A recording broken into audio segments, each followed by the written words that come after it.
The Mafia boss slid the contract across the table without looking up.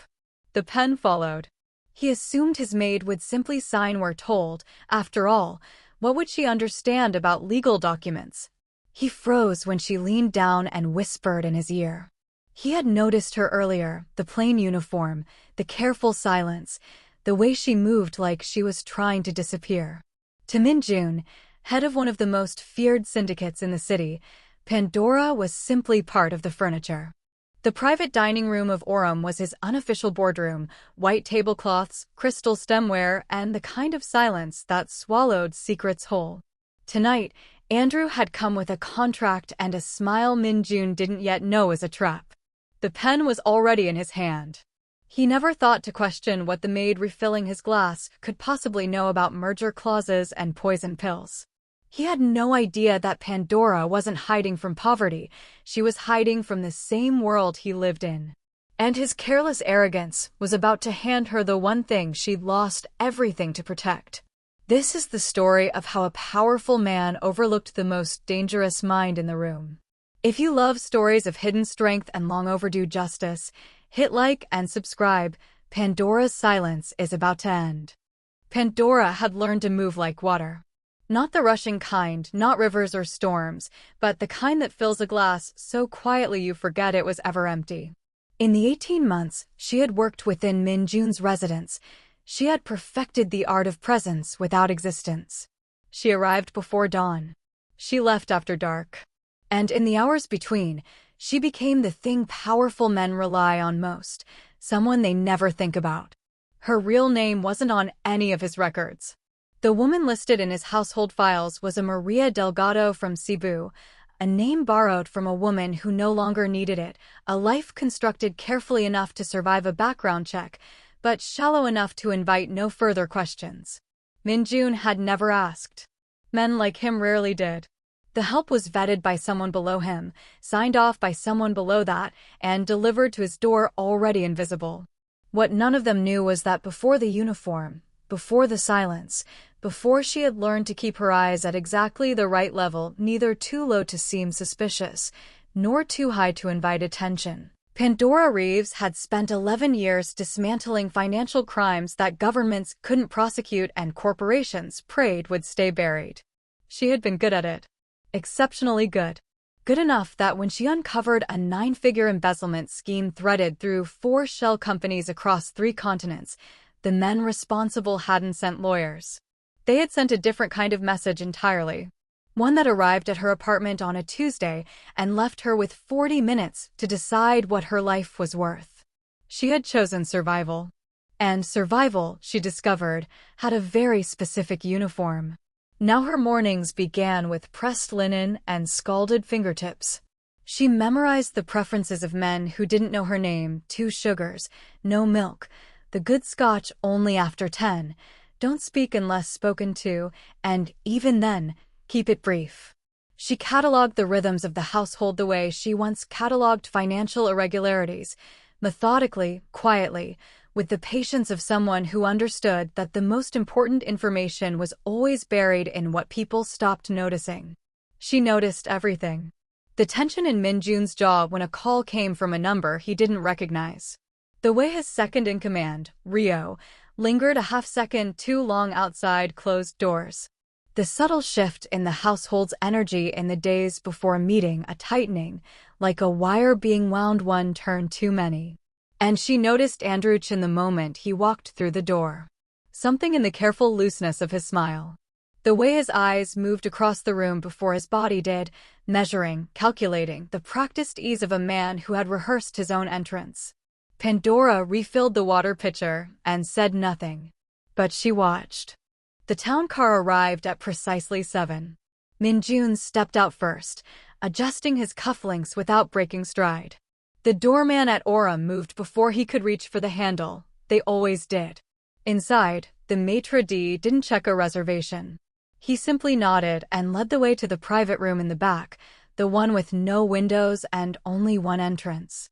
Min-jun preferred it that way. He settled into his chair and surveyed the room in a single, practiced sweep, the placement of the candles, the angle of the second chair, the distance between the table and the door. Old habits. In his world, the difference between a meeting and an ambush was often just the seating arrangement. Andrew arrived 7 minutes late. It was deliberate. Minjun knew it, and Andrew knew that he knew. That was the game. Small dominance plays stacked like chips before the real betting began.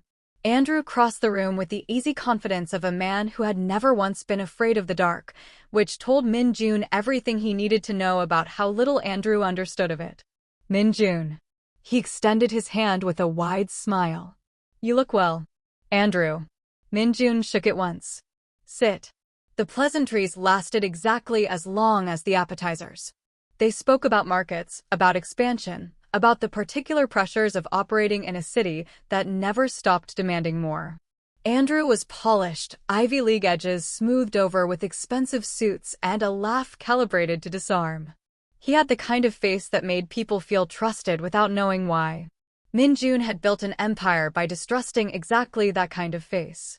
Still, the numbers Andrew was offering were difficult to ignore. A full merger on paper, structured as a partnership, Andrew's distribution network folded into Minjun's infrastructure. Clean on the surface. Mutually beneficial. The contract had been prepared by 3 separate law firms, or so Andrew had claimed in the preliminary calls. Tonight was simply the formality. The folder appeared between the second and third course, slid across the white linen with the casual confidence of a man certain of the outcome. Everything we discussed, Andrew said, gesturing toward it. Straightforward. Minjun didn't open it immediately. He lifted his wine glass instead, watching Andrew over the rim. Across the room, near the sideboard, Pandora moved quietly, clearing a plate, repositioning a glass, her eyes fixed on the middle distance the way she always kept them. Present without existing. Useful without being seen. Andrew followed Minjun's gaze briefly, then looked away. She was nobody. Staff. The kind of woman men like them looked through without thinking twice. Minjun set down his glass and reached for the contract. He picked up the pen. The laughter came first. Low and deliberate, the kind designed to carry across a table rather than warm it. Minjun leaned back in his chair, swirling his wine with the ease of a man who had never once questioned his own intelligence. Andrew. He gestured lazily toward Pandora with 2 fingers, the way one might point at a piece of furniture. You see her? Andrew glanced up from the contract, his expression politely curious. Watching. Always watching. She has been with my household for 8 months. Minjun's English was precise. He deployed it like a weapon when it suited him, and tonight it suited him perfectly. 8 months, and she still cannot read the grocery list I leave her. I have to draw pictures. He smiled. Like a children's book. Andrew offered a measured chuckle. Pandora stood at the sideboard, her back half turned, her hands arranging nothing in particular. She had learned long ago how to make her body go still while her mind kept moving. She decanted the second bottle of Burgundy with the patience of someone who understood that the most dangerous thing she could do right now was react. Draw pictures. She noted the phrase. Filed it. You trust her in your home? Andrew asked, glancing at her briefly before returning to Minjun. The question was casual. It wasn't. She is harmless. Minjun waved a hand. You understand? No ambition. No curiosity. Small brain, quiet hands. The best kind of help. He said it the way men like him always said such things, not cruelly exactly, but with a boredom that was somehow worse. As though her humanity was simply not a factor worth calculating. Pandora lifted the wine bottle and moved toward the table. Her steps were unhurried. Her face was the careful blank she had spent years perfecting, the expression that made powerful men look straight through her, which was, of course, exactly the point. She refilled Andrew's glass first. He didn't acknowledge her. She moved to Minjun's side. He was already talking again, folding comfortably back into the business at hand, his dismissal of her complete before she had even stepped away. The contract sat between them on the white tablecloth, its edges crisp, its language dense with the kind of careful complexity that was designed to look routine. Her eyes dropped to it for just a moment. 3 seconds. maybe 4. The clause was buried in the 4th paragraph of the second addendum, nested inside a subordinate sentence about asset transfer protocols. Most lawyers would have needed a second read. She identified it on the first. There it is. She set the bottle down gently and folded her hands and stepped back to her place at the sideboard. Min-jun laughed at something Andrew said. The pen hadn't moved yet. There was still time. Pandora moved through the dining room the way she always did, quietly, efficiently, like water finding the path of least resistance. She lifted the bottle of burgundy from the side table and approached, her eyes fixed at the neutral middle distance that good service required. Not on the men. Never on the men. Andrew was talking. He had been talking for most of the evening, his voice carrying the rehearsed warmth of someone who had spent years making dangerous things sound reasonable. Min-jun leaned back in his chair, one arm draped over the rest, watching Andrew with the particular boredom of a man who believed he had already won. The contract sat open between them. Pandora reached across to refill Min-jun's glass, her movements practiced and seamless. Her eyes were supposed to stay down. They always stayed down. But the page was right there. She didn't mean to read it. That was the honest truth she would turn over in her mind for weeks afterward. It was instinct, the same involuntary reflex that makes a surgeon's eyes sharpen at an irregular heartbeat or a pilot's hands move before conscious thought catches up. 7 years of forensic accounting didn't vanish because she'd traded her briefcase for an apron. Her mind simply saw. Subsection 14, C. Buried in the 3rd column of the 2nd page, formatted in a font size designed to discourage reading. A mandatory arbitration clause tied to an offshore holding entity, one that, in the event of any dispute, transferred full operational authority to the countersigning party pending resolution. Pending resolution. Which, in the hands of a competent attorney working for the other side, could mean permanently. It wasn't a partnership agreement. It was a leash. The wine reached the rim of the glass and she pulled back, her breathing even, her face serene. She set the bottle down with the same quiet care she always used. Andrew glanced at her the way powerful men glance at furniture, briefly, without interest, then turned back to Min-jun with that practiced smile. I think you'll find the terms are more than generous, Andrew said. Min-jun reached for the pen. Pandora stood at the edge of the table, the empty tray in her hands, and felt the full weight of the choice settle over her like cold water. She had spent 3 years becoming invisible. 3 years swallowing every instinct, every reflex, every piece of herself that was too loud, too sharp, too visible to be safe. She had built her silence the way other people build walls, carefully, brick by brick, out of pure necessity. The pen touched the paper. Don't. The word formed in her chest before it reached her mind. Not yet a decision. Just a fact, solid and immovable, the way certain truths announce themselves without asking permission. She leaned forward. And for the first time in 3 years, Pandora opened her mouth. The pen touched the paper. That was the moment Pandora stopped breathing. She had been standing 3 feet behind Min-jun for the last 40 minutes, a silver pitcher in her hands, her face arranged into the careful blankness she had spent 2 years perfecting. She had watched Andrew slide the contract across the table with the ease of a man who had done this before, who had built his whole career on the assumption that powerful men signed what was placed in front of them, especially when their pride was in the room. And Min-jun's pride was very much in the room tonight. She had caught the clause on her second pass. Not the first time she had leaned in to refill his glass.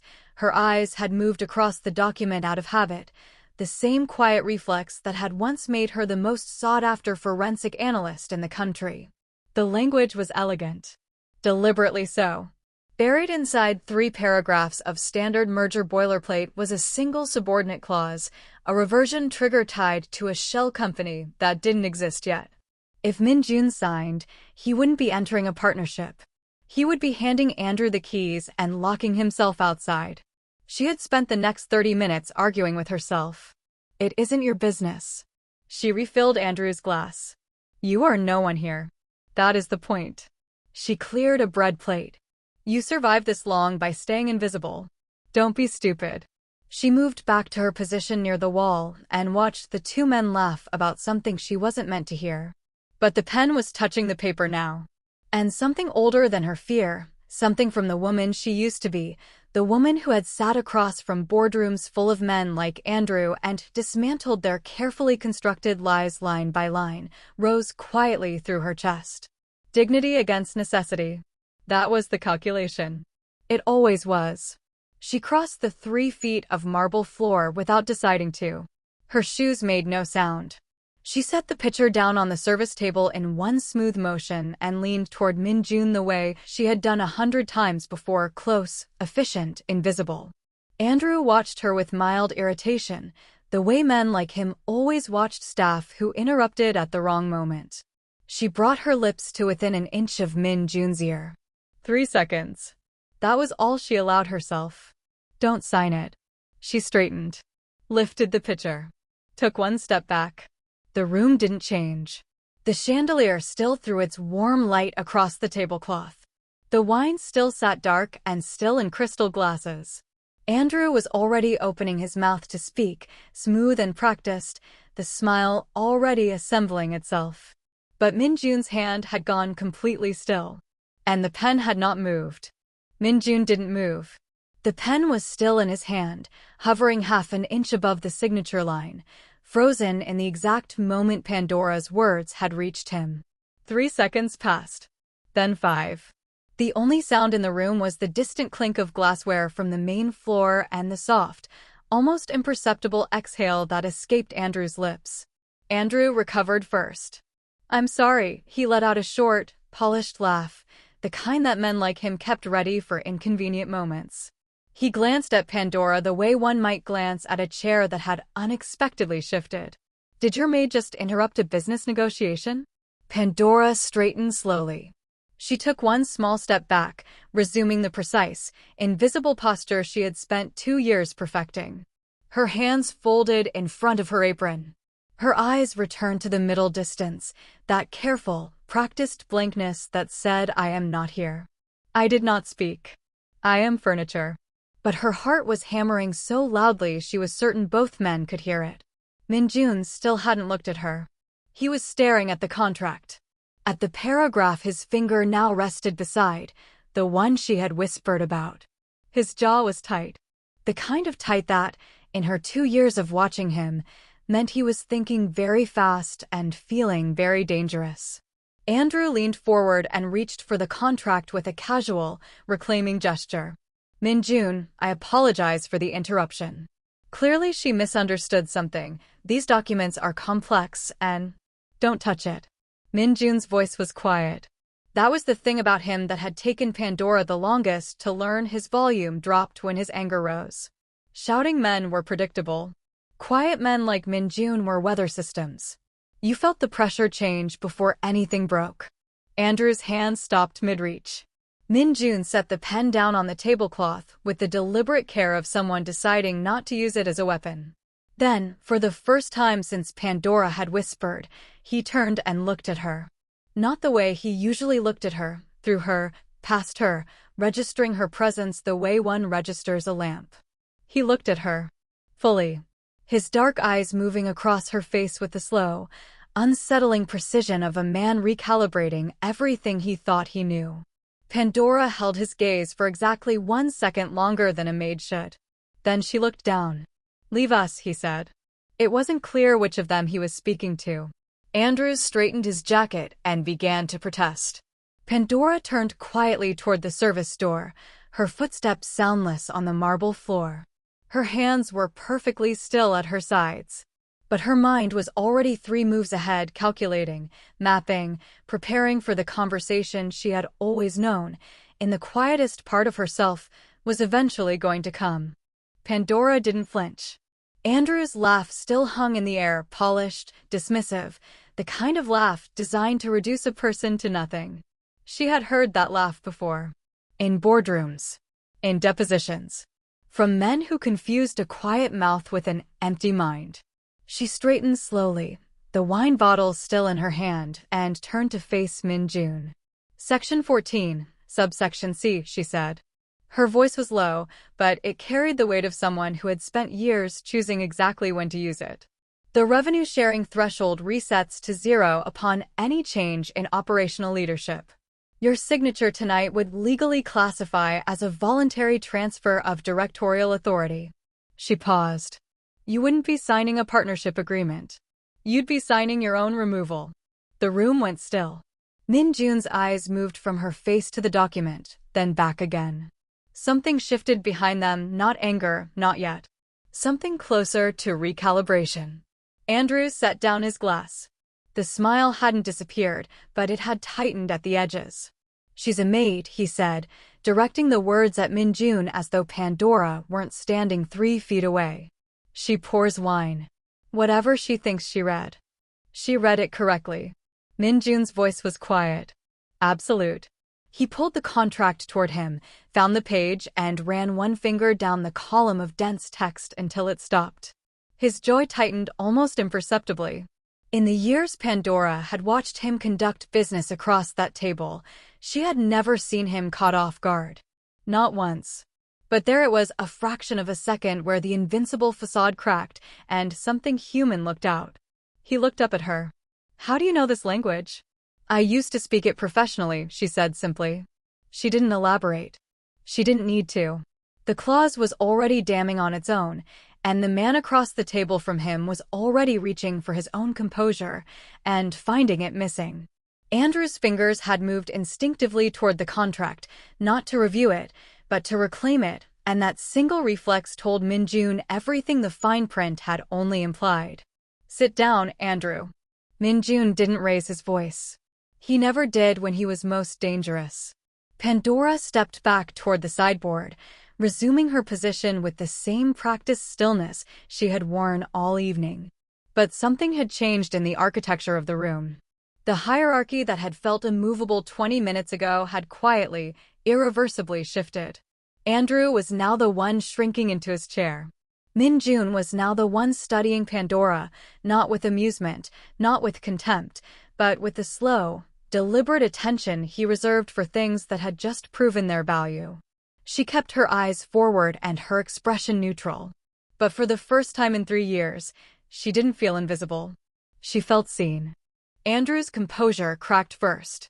It was subtle, a tightening around the jaw, a flicker behind the eyes, but Pandora had spent years reading rooms full of men who believed their faces told no stories.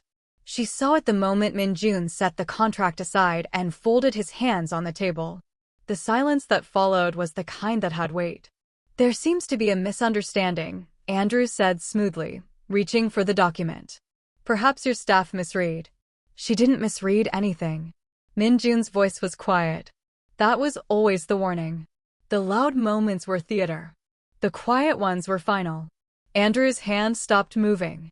Pandora stood still near the sideboard, her posture unchanged, her expression composed. She had learned long ago that stillness was its own kind of power. She had also learned, at great cost, that the truth had a way of surfacing when the right person finally decided to stop swallowing it. She had made that decision 3 minutes ago. Min Jun turned to her then, for the first time all evening, with the full weight of his attention. Not the dismissive glance he offered furniture. Not the cold acknowledgement he gave staff. He looked at her the way he looked at people who had just surprised him, which, she suspected, was rare. The secondary escrow clause, she said, her voice steady. Subsection 4C. It triggers an automatic asset transfer upon default. The default threshold is set deliberately low, 1 missed quarterly payment. In 18 months, everything he's calling a partnership becomes his outright. The words landed in the room like a stone through glass. Andrew stood. This is absurd. She's a forensic accountant, Pandora said. Formerly senior analyst at Whitmore and Cross. Before your associates had me removed. The name landed harder than she expected. She watched Andrew's expression shift from dismissal to recognition to something very close to fear. Good. She had waited a long time for that particular sequence. What followed was swift and merciless and entirely legal, which was its own kind of poetry. Min Jun's legal team was summoned. Andrew's carefully constructed trap was dismantled clause by clause, his financial history subpoenaed with a single phone call from a man whose patience he had badly miscalculated. By the time the wine had gone warm, Andrew's leverage had evaporated entirely. He left without the contract. He left without much else, either. Pandora was folding her apron when Min-jun spoke from the doorway. "I need a special liaison." He said it the way he said most things, like the decision had already been made and the conversation was a formality. Someone who understands the difference between what a contract says and what it means. She looked at him for a long moment. Then she set the apron on the sideboard, smoothed the front of her jacket, and picked up the pen he'd nearly used to sign everything away. "Where do I sign?" Min-jun didn't speak for a long time.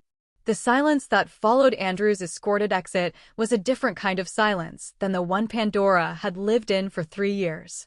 That silence had been about survival, shrinking, disappearing, becoming less.